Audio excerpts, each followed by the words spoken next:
সবাই ভিডিওটা মন দিয়ে দেখবা এবং ও ফুরি আর ও ফুয়াই কিতা হয় একটু মন দিয়া শুনবা, ঠিক আছে? আমি নিচ থেকে চলে আসছি।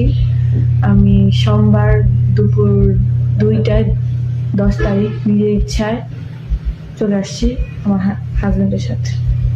আচ্ছা, তুমি যে আমার সাথে চলে আসছো, এটা কি আমি তোমাকে কোথাও থেকে জোর করে তুলে আনছি বা জোর করে করছি তোমাকে আমি যে তুমি আমার সাথে চলে আসো? এমন কিছু কি আমি বলছিলাম তোমাকে, বা তোমাকে আমি তুলে আনছি কোথাও থেকে? না, আমি নিজের ইচ্ছায় তোমাকে বলছি আমাকে নিয়ে যেতে, তুমি এসে নিয়ে গেছো। কেন বলছো আমাকে নিয়ে যাওয়ার জন্য? আমার বাবা আমাকে বকছে, মারছে, আমাদের সম্পর্ক শেষ করতে বলছে। কেন মারলো তোমাকে? তুমি আমাদের সম্পর্কের কথা বলো নাই? সম্পর্ক কথা জেনে গেছিল, জানার পর আমার ফোন নিয়ে নিচ্ছে, আমাকে অনেক বকাবকি করছে, অনেক খারাপ ভাবে গালাগালি দিচ্ছে।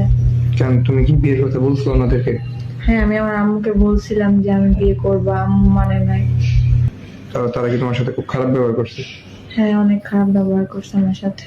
তো তুমি নিজের মুখে বললো যে তোমাকে আমি তুলে আনিনি, তো সেই ক্ষেত্রে তারা যে আমাকে অপহরণ মামলা দিল, এবং আমার চাচু মুস্তফা এবং আমার বন্ধু নাজিম সাম্বি, ওরা তো আমাদের সাথে ছিল না। এখানে তো তুমি আর আমি শুধু ইনভলভ, এখানে নিজের ইচ্ছায় বিয়ে করলো।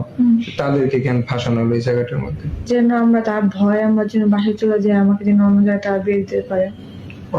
ওরা কি এখানে কোনো দোষ করছিল? না, তার এখানে ছিলই না। যেখানে তুমি আমি নিজের ইচ্ছায় চলে আসলাম, তো ওদের কেন ফাঁসানো হলো, বা আমাকে কেন অপহরণ মামলাটা দেওয়া হলো? যেন আমি চলে যাই, তোমার ভয় যেন আমি চলে যাই তাদের কাছে। এখন তুমি কি তাদের কাছে চলে যেতে চাও? না, তোমার সাথে থাকবো। তো এখন তারা যে মামলা দিচ্ছে আমাকে ধরে ধরে নেওয়ার জন্য, বা আমাকে এখন মামলা দেয় বিভিন্ন ভাবে আমার বাসায় এইসব করতেছে, তো এটার জন্য আমি কি করবো বল? দুই ফ্যামিলি কথা বলুক, যদি মানে তাহলে যাব। এখন না তো যাওয়া যায় না। আর মামলা উঠানোর কথা না বলা পর্যন্ত আমরা যাবো না। এখন তো মামলা তুলে নিলে তুমি যাবে, আর যদি তারা মানে তাহলে তুমি যাবে?